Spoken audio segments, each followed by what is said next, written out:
Olá, sejam bem-vindos a mais um episódio do nosso programa ao vivo e diário, A Melhor Família do Mundo. E aí, pessoal, tudo bem? Como é que vocês estão? Como é que passaram o dia? Se vocês estiverem me vendo bem, me ouvindo bem, me avisem aí pelo chat. Pelos comentários, na verdade, isso aqui não é um chat, né? A verdade é essa. A verdade é que são comentários do Facebook. Então, se vocês estiverem me vendo bem, me ouvindo bem, me deixem saber aí pelos comentários. Gisela Lamarca entrando. Camila Rosser entrando também. Maravilha. Beleza, pessoal. Cadê a Camila? Tá tudo bem com a transmissão, Camila? Que bom. Ótimo. Gilmara Roriz, Wellington, Susan. Que bom, Susan, que você está vendo e ouvindo bem. Maravilha. Hoje falaremos sobre como ler bons livros pode mudar a sua vida. E se você acha que o título dessa transmissão de hoje é exagerada, fique aí e espere um pouquinho. Você vai ver que não. Tá bom, pessoal? Maravilha. Então tá, Plínio Rezende entrando, Pamela também aí com a gente, Sheila, tudo aqui na transmissão. Que bom, maravilha. Beleza. Já estamos aí entrando ao vivo. Mais um dia. Ótimo. Beleza. Então, como eu disse, hoje a gente vai falar sobre literatura, né? Como ler bons livros pode mudar a sua vida, tá? Então, olha aqui, falando, né? Adelaide Dobler, falando que adoramos livros, que adoram livros, ótimo, que bom. A verdade é a seguinte, né? Então, tá bom, antes de falar sobre a verdade, eu queria só deixar aqui o número do meu WhatsApp, do WhatsApp do programa, tá? Que é 21 99 388 9218. Se quiser, entre em contato aí com a gente, ligue agora aqui no meio da transmissão que a gente vai bater um papo, tirar dúvidas, etc. Tá bom, pessoal? Ótimo. Nelma Poli aí com a gente, ótimo. Ah, tá, olha só, isso aqui que é legal. Então vamos lá. Gisela Lamarca está falando o seguinte: Em Busca de Sentido é um desses livros. Isso, Gisela, exatamente. Então, olha só, eu vou fazer uma separação aqui com vocês, só para a gente mapear aqui a coisa, tá? Então, existem livros que são livros de literatura, e é desses livros que eu vou falar hoje, e tem outros livros, né, que são livros de conhecimento, né, são os tratados, são os grandes livros de filosofia, grandes livros de história, né? A gente não vai falar desses livros. Eu não vou falar hoje de livros de filosofia, livros de história, livros de sociologia, livros de pensamento, tá? Os livros de pensamento são muito importantes também, e existe uma série desses livros muito importantes, muito impressionantes, né, como esses aí que vocês estavam, como esse daqui a Gisela Lamarca falou, né, Em Busca de Sentido, né, um desses livros impressionantes, né, que alguém lê e pode de fato ter a vida mudada, né, pode ter um grande impacto mesmo na vida das pessoas, tá? Mas eu não vou falar desses livros, eu vou falar de livros de literatura. Livros de literatura são aqueles livros que, em geral, mandaram a gente ler lá no colégio, né, no ensino fundamental, no ensino médio, né? E ninguém leu, todo mundo achava um saco, né? Ninguém conseguia prestar atenção naquilo. Fazer, porra, mas pelo amor de Deus, por que o Machado de Assis está descrevendo a coisa desse jeito? Ele podia descrever de um jeito muito mais simples. Pelo amor de Deus, quem é que fala assim, né? Porra, por que o cara não escolhe um jeito mais simples de falar? Porque ele está escrevendo o livro desse modo aqui, modo afetado, né? Um modo confuso, pô, tem que ir lá no dicionário a cada página para poder entender o que ele está escrevendo, né? Se eu não for no dicionário, eu não entendo nada do que ele está escrevendo. Então, pronto. A gente vai falar desses livros de literatura que fizeram o desfavor, né? Que fizeram o desfavor de apresentar para a gente de um modo, né? Mais ou menos inadequado no colégio. Isso para a maior parte das pessoas, né? Para algumas pessoas, não. Para algumas pessoas foram bem apresentadas os livros de literatura. Outras pessoas, né? Não, foram mal apresentados os livros de literatura. Então, Milena Gogola aqui falando, doutor, não seja ruim, eu gostava de literatura no ensino médio, né? Beleza, você gostava de literatura no ensino médio, mas se você lembrar, a maior parte dos teus colegas não gostava de literatura no ensino médio, né? Por quê? Pelo seguinte, né? A primeira coisa que a gente tem que ter na cabeça quando a gente é apresentado a livros de literatura é o seguinte, né? Os livros de literatura, eles não servem para encher a nossa paciência, eles não servem para descrever a realidade de um jeito estranho, de um jeito esquisito. Não, não, não. Os livros de literatura, eles servem para uma coisa fundamental. Eles servem para descrever a realidade, descrever tipos humanos, descrever pessoas, tá? Que a gente só vai conhecer através desses livros. Que dificilmente a gente vai encontrar essas pessoas no nosso dia a dia. Que dificilmente a gente vai encontrar essas pessoas no nosso convívio mais próximo. Habitualmente, o nosso convívio mais próximo está recheado de pessoas mais ou menos simples, mais ou menos vulgares, né? Mais ou menos comuns, não é isso? E algumas pessoas são tipos humanos extraordinários mesmo, são tipos humanos que marcam ali uma personalidade, que marcam um jeito de pensar, né? Que marcam, né? Que tem que tem um quê que nos atrai, que tem um quê que permite que a gente seja atraído. Não é verdade? A maior parte das pessoas que a gente se relaciona são pessoas mais ou menos comuns, mais ou menos normais, que têm mais ou menos interesses, né, cotidianos, é ou não é? E se a gente só vai, né, se a gente só vai expondo o nosso imaginário a essas pessoas mais próximas, a gente vai de algum modo, né, de algum modo a gente vai empobrecendo o nosso imaginário. Por quê? Porque a gente acha que são esses os tipos humanos possíveis. Entende? Aqui está um ponto fundamental do nosso bate-papo de hoje, né? Se a gente só expõe a nossa imaginação, só expõe o nosso intelecto aos tipos humanos que a gente está vendo, a gente acaba se habituando com esses tipos humanos, a gente acaba achando que, bem, esse aqui é o jeito, né, que é o que dá para ser, né, isso aqui é o que dá para ser, isso aqui é o que dá para fazer na vida. E muitas vezes não, né, muitas vezes simplesmente não está conseguindo acessar tipos humanos superiores, não está conseguindo acessar a totalidade do que o homem pode ser, né? Então, para isso que existe a literatura, né? Uma das funções da literatura é justamente essa: apresentar a gente, expor a gente a tipos humanos, né? A possibilidades humanas. Bem, eu posso chegar a ser assim, o meu filho pode chegar a ser assado, meu marido pode se comportar desse modo ou daquele. Isso a gente fica sabendo através da literatura ficcional, né? A gente toma contato com os grandes tipos humanos. E aqui já está outra distinção importante. É aqui que se separa a boa literatura da má literatura. Existe boa literatura, existe má literatura. A boa literatura é aquela literatura que descreve tipos humanos possíveis, tipos humanos consistentes. Aqui eu consigo encontrar uma pessoa mesmo, né? Apesar de ser uma pessoa descrita, uma pessoa ficcional, uma pessoa que está no livro, mas isso aqui é possível, né? Isso aqui é possível. Os livros que são mais vagabundos, que são menos bons, né? A literatura mais baixa, por assim dizer, é uma literatura que mistura, né? Que você começa a ler um personagem e ali no meio do caminho o personagem sofre uma mudança impossível, uma mudança que não seria possível se tivesse, né, sendo feita na realidade mesmo, né? Esse tipo humano aqui não podia ter sofrido uma alteração de personalidade tão grande. Certo livro não podia ter tido esse ou aquele desfecho se isso fosse verdade, se isso estivesse acontecendo de verdade, né?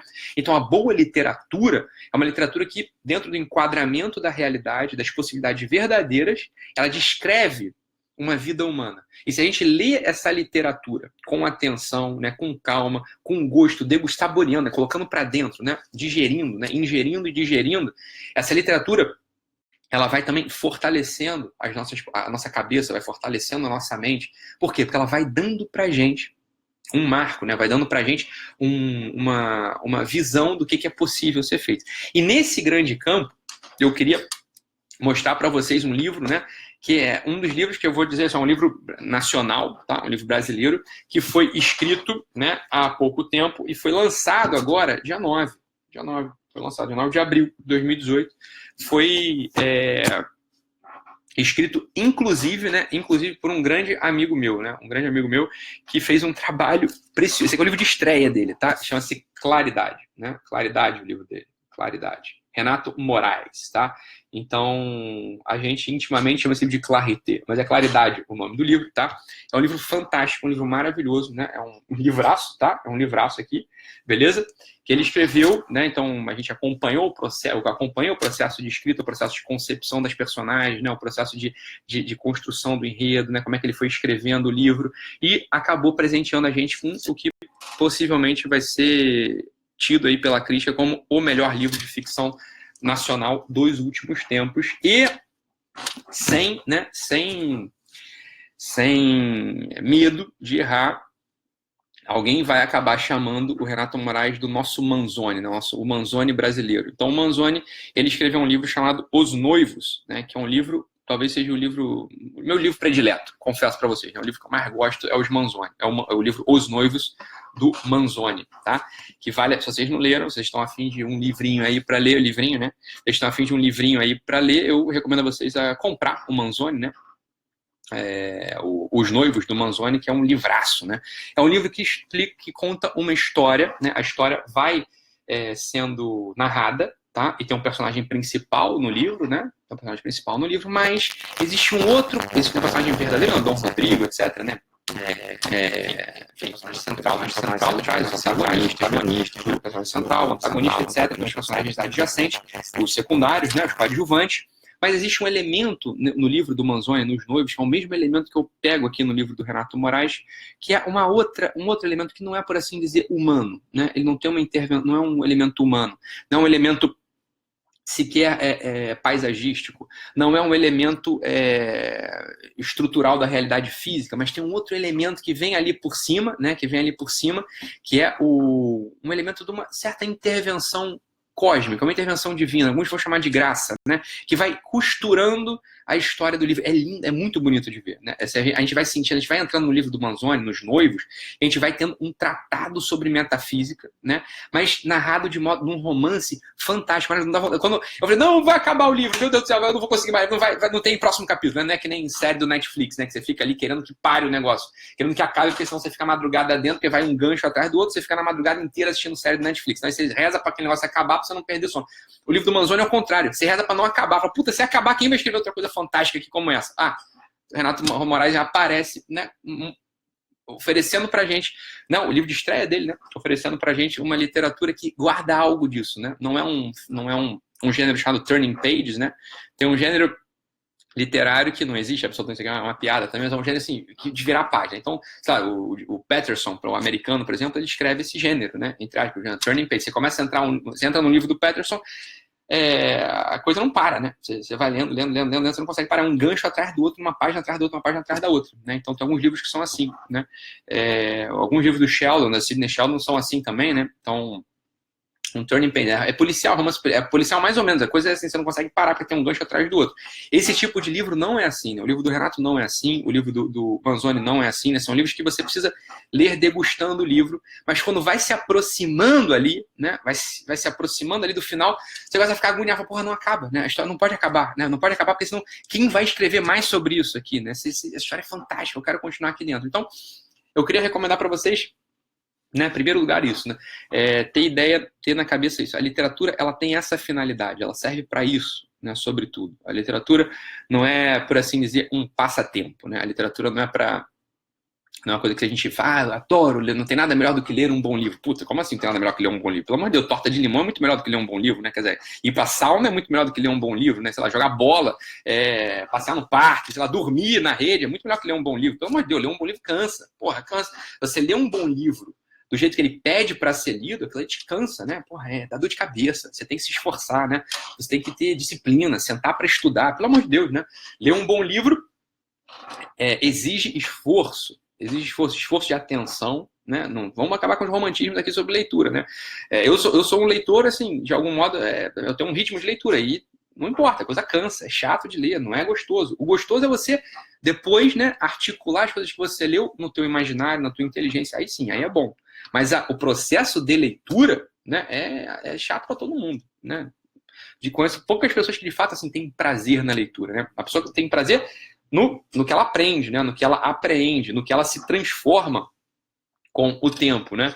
Então, essa aqui é a ideia, sem romantismo sobre leitura. Mas vamos entrar na leitura assim, né? Eu queria convidar vocês a, sei lá, eleger um livro aí, pode ser muito bom para vocês, hein? Pode ser muito bom. Eleger um livro, mas não um livro de pensamento, tá? Não um livro de pensamento, não um livro de filosofia, não. Tem aqui, olha só, o Fábio Mioto falou assim, gostou muito do livro do Jesus Urteaga, Deus e os Filhos. É um livro fantástico, né? O Jesus Urteaga é um grande escritor, né? Apesar de ele escrever livros de pensamento, são livros que têm ali um drama narrativo nos livros de pensamento dele, né? São livros realmente muito poderosos, né? São livros muito poderosos, mas eu não estou falando desse tipo de livro, Fábio, ainda, né? Um dia a gente vai, em alguma transmissão, em algum programa lá para frente, a gente vai falar sobre algum livro desse tipo, mas eu estou falando sobre livros de ficção, né? É esse tipo de literatura que eu queria que a gente conseguisse entrar, né, e se dedicar um pouco mais, e gastar um pouco de tempo, por isso que eu estava falando no início, porque os livros ficcionais, eles marcam para a gente uma possibilidade do que é ser humano, né, do que a gente poder ter uma vida mais plena, né, uma vida que se faça, que se perfaça, e não que a gente fique aprisionado, né, engaiolado, né, dentro de uma gaiola das possibilidades, né, que a gente vê no nosso dia a dia, nosso vizinho, né, o nosso sócio, a nossa né, o nosso primo, né, as pessoas que têm vidas mais ou menos, por assim dizer, medíocres como a nossa, né? Mas não, quando a gente passa a tomar contato com a literatura, a gente vai tendo contato com vidas não medíocres mais, mas com vidas poderosas, né, com vidas superiores, com possibilidades humanas que nos animam, que nos estimulam, né? E aí isso pode marcar para a gente uma meta, né? Pode marcar para a gente um objetivo que vale a pena se esforçar, né? Que vale a pena estar comprometido, que vale a pena entrar. E aí, esse livro aqui, quem que foi que me acusou? Me acusou de estar fazendo um merchan do meu... Eu não estou fazendo merchan nenhum, estou falando porque o livro é bom mesmo. O livro do Renato é muito bom. E o livro do Renato, ele tem isso, né? O livro do Renato Moraes, ele é uma dessas pérolas, né? Que aparecem de vez em quando, né, no Brasil. Então, pronto, apareceu aqui uma pérola pra gente. Então, eu recomendo mesmo que vocês procurem aí... Que vocês procurem o livro e comecem a ler. Então, é um livro que se passa, né, no nosso tempo, se passa uma parte dele na cidade de Campinas, aqui no Brasil, né? É absolutamente ambientado com tudo que a gente reconhece, né? Então, os mercados que ele descreve, os restaurantes que eles sentam para conversar, os tipos de roupa que eles vestem, tudo é o nosso dia a dia. Podia ser, é a gente, né? É a gente que está dentro desse livro aqui. Ele não nos transporta para a Idade Média, ele não nos transporta para a Renascença, ele não nos transporta para o século XVIII, não. Ele está falando das coisas que a gente está vivendo aqui, beleza? A gente está aqui, né, vivendo, e vai narrando o cotidiano de uma forma poética, que a gente quer estar ali dentro, a gente quer estar dentro da história do Renato. A gente queria ser uma das pessoas que estão ali convivendo com os personagens, etc, etc. Então, esse tipo de romance, esse tipo de literatura, que é uma literatura que eu recomendo que a gente, né, esteja lendo alguma delas. Não precisa ler tudo numa tacada só, né, mas... né, vai entrando ali para a gente vendo as possibilidades humanas, para a gente vendo as possibilidades da convivência, tá? Uma coisa interessante sobre o Renato é que ele conviveu bastante com o nosso poeta Bruno Tolentino, né? Para quem não conhece o Bruno Tolentino, tá perdendo aí. O Bruno Tolentino é o maior poeta brasileiro, né? O maior poeta talvez de língua portuguesa. Tá bom, tá? Tem Camões, né? Beleza? Camões tá lá, não dá para bater no Camões, é impossível chegar lá no Camões, mas... né? Bruno Tolentino acima de Pessoa, né? O Bruno Tolentino acima, com certeza, Manuel Bandeira. O Bruno Tolentino é o nosso grande poeta, né? E o Renato teve o prazer, né? Teve a possibilidade de conviver bastante com o Bruno Tolentino. Então, é um autor que eu acho que vale a pena prestar... O Renato, né? O Renato Moraes é um autor que vale a pena prestar atenção. Esse é o livro de estreia dele. Ele já me disse que está já rascunhando o enredo do seu segundo livro, que eu não estou autorizado a contar qual que é o enredo aqui, né? Me contou um pouco, parece um bem diferente desse, né? Vai ser um thriller, assim, vai ser um livro, o segundo livro dele, bem interessante. Mas antes de falar do segundo, vamos falar do primeiro, né? O primeiro é esse aqui. Eu recomendo a vocês, né, que folheiem o Claridade. Vai lá na Saraiva da loja da cidade de vocês, vai na Cultura, sei lá, na livraria que vocês tenham aí, dá uma folhada, né, no livro do Renato. É um livro nacional, né? Por isso ele é bastante poderoso pra gente. Vale a pena ler literatura brasileira. E é difícil a gente ter literatura brasileira contemporânea, né? Nossa, hoje, de qualidade. O livro do Renato é um livrão, né? Um livrão tanto em tamanho quanto em qualidade, tá, pessoal? Recomendo aí vocês a prestarem atenção. Mas, de qualquer modo, não, então eu não vou na livraria tão cedo. Então, beleza, vai na livraria tão cedo, pega um livro aí da estante de vocês, literatura boa, literatura clássica, né? Literatura tradicional, e comece a ler. Isso pode fazer muito bem para o espírito, muito bem para a cabeça de vocês, né? Muito bem para o cotidiano. Mesmo que vocês não tenham tempo, é sempre bom gastar ali, sei lá, uns 10 minutinhos por dia para ler um livro de ficção. Isso aí eu recomendo a todos vocês. Tá bom, pessoal? Vamos lá. É isso aí, aqui é o Du Martins falando, tipo os livros do Tolkien, né? Tem um elemento da graça que permeia toda a evolução da história. Exato, do Martins, mas esses livros, o que eu falei do Manzoni e do Renato, esse elemento fica mais patente, né? Ele não está oculto, ele está mais patente, né? É gostoso de ver a coisa acontecer, tá? Beleza. Isso aí, tô lendo aqui os comentários de vocês, pessoal. Vandina perguntando se eu quero torta de limão. Quero, Vandina. Beleza. Ótimo. Isso aí. O pessoal botando dicas de livros aqui, que leu, que gostou, que fez. Bota aí, pessoal, para a gente poder saber, né, quais são os livros que de fato vocês gostaram de ler. Não que mudaram a vida, não, mas um livro assim, cara, fez sentido ler esse livro aqui. Esse aqui é o meu livro preferido, né? Põe aí para a gente poder saber o gosto, né, um do outro. Né? Então, eu já falei aqui, ó, meu livro de ficção predileto, sem dúvida, é o livro Os Noivos do Manzoni, né? Sem dúvida. Então, uma série de comentários bons aqui, perguntas boas, mas agora, já pelo avançar da hora, não dará tempo de entrar.